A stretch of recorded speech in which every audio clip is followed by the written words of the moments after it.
Sino ang nag-crave ng hotcake dyan mga langga? Ayan, ang sarap kasi nagluto tayo mga palangga ng hotcake. Paborito ko yan. Sarap!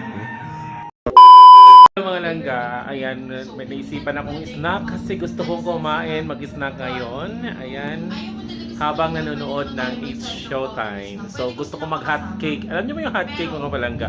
Ito yung lagi kong binibili sa sa labas, sa gilid ng kalsada. Marami nagtitinda ng hotcake. Tapos ito yung paborito ko nung high school. Nung nag-aaral pa ako, ito yung paboritong snack. Hotcake, kamuti Q, banana Q, ganon. So, mag-hotcake tayo, tara. Sa bagong relationship. Ayan, may ano pa tayo dito, may harina. Ayan, may flour na. Lagyan ng baking powder. Baking powder. Ayan. Tansya lang tayong malangga.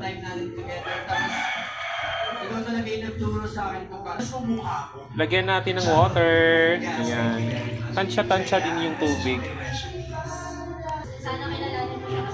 Tapos paghalo-haloin.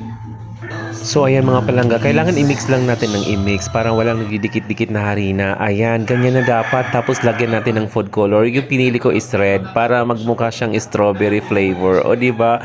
Para mukhang yummy tingnan. Yes. Alam niyo mga palangga, isa rin ito sa mga pinagkakitaan na negosyo noon. Madaming nagtitinda ng ng hotcake sa gilid ng kalsada.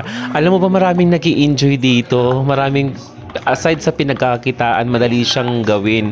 Yes, oo.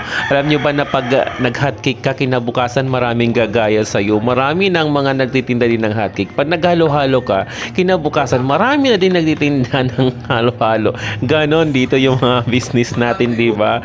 So, ayan, dinagdagan pa natin ng food color para mas maganda yung kulay, magandang tingnan, mas yummy, di ba? Isa rin to sa mga nakakaakit, yung mga magandang kulay na pagkain, di ba? Yung yellow, red, ito parang gusto ko parang strawberry color, ganon. Ayan, paghalo-haluin lang po natin at kailangan i-mix natin ng maayos para makuha natin yung consistency. Ayan, consistency. Actually, nilagyan natin yan ng baking powder mga palangga. Ayan, para mas lalo siyang maging floppy or hindi siya matigas. Ayan, nilagyan natin ng egg. O, dalawang egg ang inilagay ko dyan. Yung isa lang yung nakita dito sa video. Dalawang egg yung inilagay natin dyan para mas masarap at malinamnam. O, diba? Ganun yun. Dapat may may egg.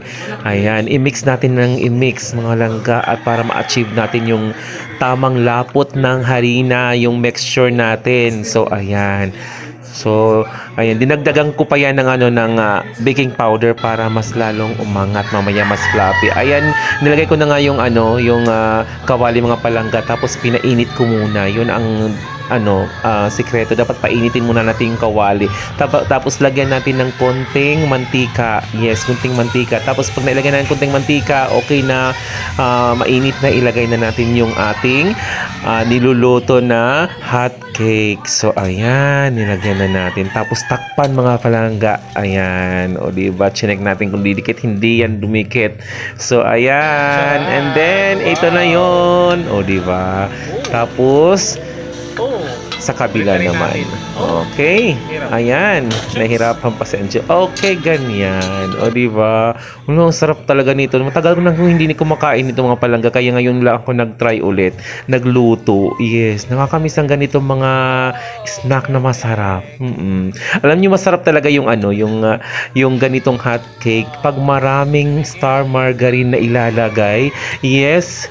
Kailangan maraming star margarine na ilalagay natin mga palangga. Ayan, ang ganda ng kulay.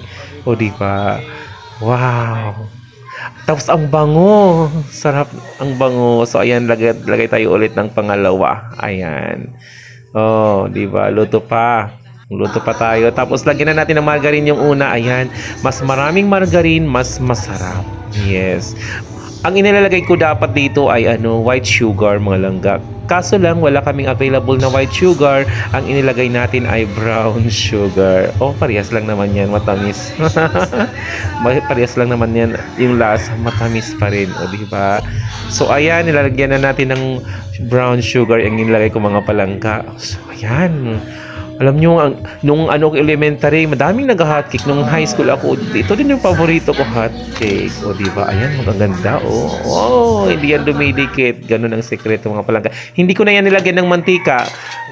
Yung una lang, maglalagay tayo ng mantika. The next na pagluto, hindi na. Hindi na nilagyan natin mantika. Ayan.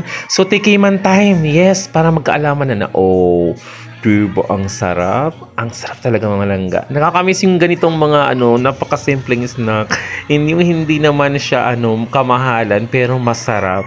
Oo, mura lang. Yes, pwede ninyong gawin sa bahay pag may time kayo. Ako may time kasi Sabado, kaya ayan, nakapagluto tayo, may time na magluto-luto. Yung mga simpleng food lang, yung kaya lang. So ayan, pinagpatuloy natin, mga langga. Luto tayo ng luto, ubusin natin yung ating tinimpla na harina. Yes, o diba? Nakaka-enjoy. O diba? Kaysa magmumukmuk lang, walang ginagawa. Luto-luto din pag may time. Oo, diba? Eh, masarap din to. Tapos nag-enjoy naman sila, mama. Nagustuhan nila, mama, ni tatay. Tapos yung mga kapatid ko, kumain din sila. O diba? Ang dami kong naluto actually, mga palangga. Tapos nilagyan ko pa ng maraming margarina. Ang bango.